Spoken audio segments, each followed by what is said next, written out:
Break के बाद एक बार फिर से न्यूज भारत पर आपका स्वागत है। मैं हूं अखिलेश पांडे। वक्त हो चुका है न्यूज बुलेटिन का। इस बुलेटिन में हम बात करेंगे सरगुजा की, जहां भाजपा प्रत्याशी चिंतामणि महाराज ने मां महामाया मंदिर पहुंचकर पूजा अर्चना कर दाखिल किया अपना नामांकन पत्र। आगे बात करेंगे ललितपुर की, जहां कोटेदार की मनमानी से परेशान है ग्रामीण। साथ ही आगे चर्चा करेंगे प्रयागराज की, जहां डॉक्टर भीमराव अंबेडकर की जयंती के अवसर पर निकाली गई भव्य शोभा यात्रा। और भी तमाम खबरों पर आइए करते हैं विस्तार से चर्चा। सरगुजा लोकसभा चुनाव के लिए भाजपा प्रत्याशी चिंतामणि महाराज ने मां महामाया मंदिर पहुंचकर पूजा अर्चना करके अपने समर्थकों के साथ सरगुजा कलेक्ट्रेट पहुंचकर नामांकन दाखिल किया। दरअसल सरगुजा लोकसभा चुनाव के तीसरे चरण के लिए गोंडवाना गणतंत्र पार्टी, कांग्रेस पार्टी सहित भाजपा प्रत्याशी ने नामांकन दाखिल कर दिया है।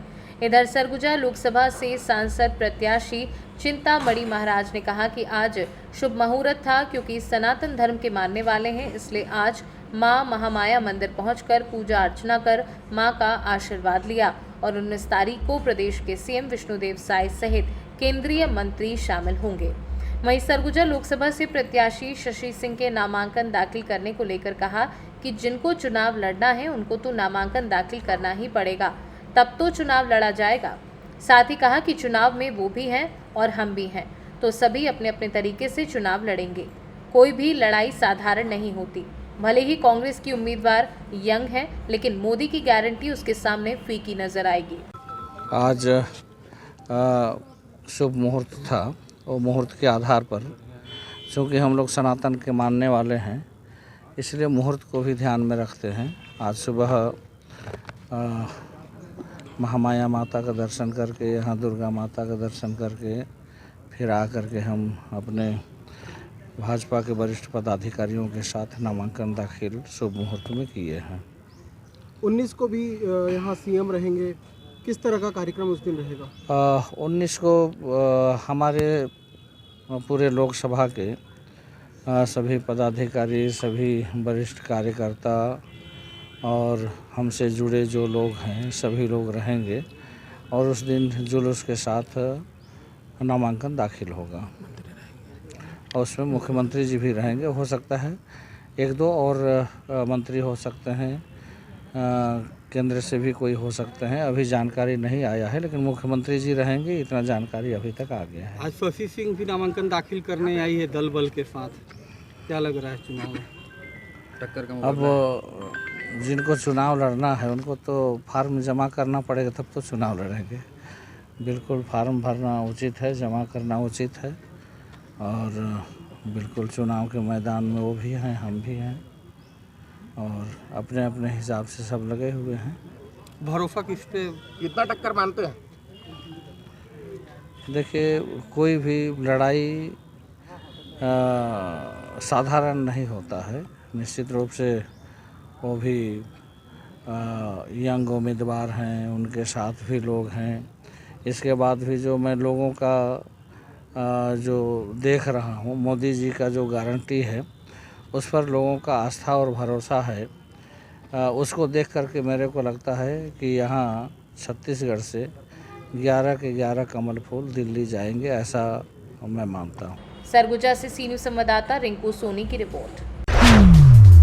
गोंडा मुख्यालय से 32 किलोमीटर दूरी पर स्थित सिद्धपीठ मां बाराही धाम में साफ सफाई को लेकर डीएम नेहा शर्मा ने दौरा किया। नवरात्रि के पहले ही ये दौरा हुआ था। उन्होंने निर्देश दिए थे कि मेले में अगर कहीं भी गंदगी नजर आई तो चाहे दुकानदार हो, चाहे संबंधित अधिकारी, बख्शे नहीं जाएंगे। आपको बताते चले कि आज उप जिलाधिकारी तरबगंज और सीईओ तरबगंज व खंड विकास अधिकारी बेलसर और अन्य संबंधित अधिकारियों के साथ उप जिलाधिकारी ने मेले में साफ सफाई की व्यवस्था का निरीक्षण किया। दुकानदारों को कड़े लहजे में बताया कि अपना कूड़ा डस्टबिन में ही डालें। अगर कहीं बाहर गंदगी नजर आई तो जुर्माना भी लगाया जाएगा। वीडियो विजयकांत मिश्रा और रेडियो पंचायत द्वारा मेले का भ्रमण कर साफ सफाई पर विशेष ध्यान दिया जा रहा है। मेला प्रबंधन की तरफ से भी मेले की साफ सफाई व अन्य व्यवस्थाओं पर विशेष तौर पर ध्यान दिया जा रहा है। वहीं पर थानाध्यक्ष संजीव वर्मा के द्वारा मेले की 24 घंटे निगरानी रखी जा रही है।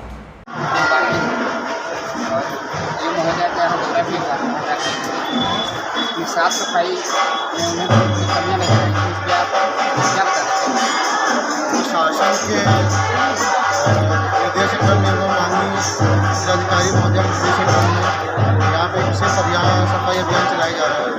जैसे कि आपको पता है कि शासन की साफ सफाई एक उच्च प्राथमिकता है।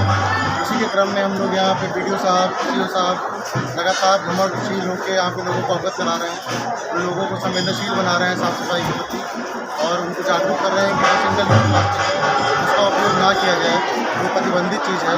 तो अभी लोगों में जागरूकता की कमी है, उनको हम जागरूक करा रहे हैं और ऐसा ही हम लोग भ्रमणशील रह के परिसर को और होंडा को स्वच्छ कराने का हमारा अभियान है।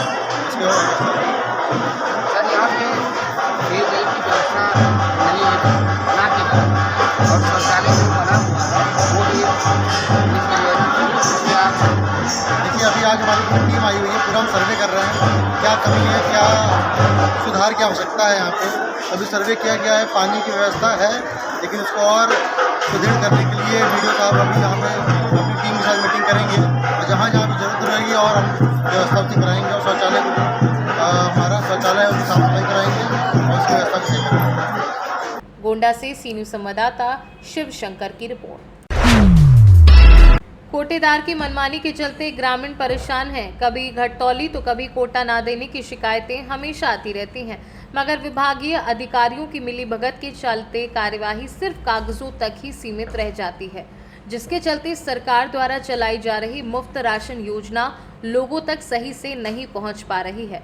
कोटेदार गरीबों के निवाले पर डाका डालने में लगे हैं। मामला तहसील मड़ावरा का है, जहां दुकान तो चंद्र प्रकाश श्रीवास्तव के नाम से है, मगर बांटता कोई और है, जिस कारण वह अपनी मनमानी करने से बाज नहीं आ रहे हैं।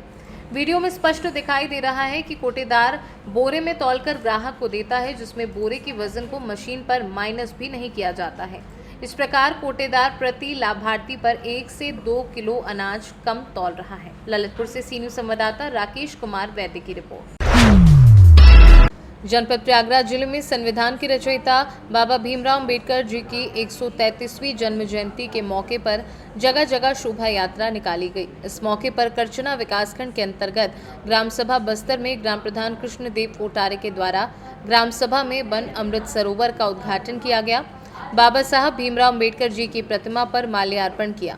इस मौके पर गाँव के महिलाओं, बच्चों के साथ बड़े बुजुर्ग मौजूद रहे। मंच के माध्यम से बिरहा एवं लोकगीत कलाकारों के द्वारा बाबा साहब भीमराव अंबेडकर की प्रतिभा का बखान किया गया। प्रयागराज से सी न्यूज संवाददाता मंगला प्रसाद पटेल की रिपोर्ट। इंदिरा बाजार में धड़ल्ले से सरकारी संपत्ति पर अवैध निर्माण हुआ। विश्व विरासत परकोटे में अवैध निर्माण रुकने का नाम नहीं ले रहा है। इंदिरा बाजार में दुकान नंबर 171 और 172 के ऊपर सरकारी संपत्ति पर दुकान का निर्माण कर लिया गया। निर्माण पुराना लगे, इसके लिए नए निर्माण को पुराने रंग से पोत भी दिया गया। इस अवैध निर्माण के बारे में जब नगर निगम के उच्च अधिकारियों व किशनपोल जोन उपायुक्त पूजा मीना से बात करना चाहा तो उन्होंने फोन नहीं उठाया। सरकारी छत पर करीबन 10 से 15 वर्ग फीट में ईंटों की दीवारें तामीर करते हुए पट्टियों की छावनी कर 171, 172 की दुकानों पर निर्माण करा लिया, जो बिना इजाजत व बिल्डिंग बायलॉज के विरुद्ध है। राजस्थान से सी न्यूज संवाददाता विजय की रिपोर्ट। फिलहाल के लिए इस न्यूज बुलेटिन में बस इतना ही। एक छोटे से ब्रेक के बाद पुनः हाजिर होंगे कुछ और खबरों के साथ। बने रहें सी न्यूज भारत के साथ। हर खबर आपके साथ, आपके हाथ।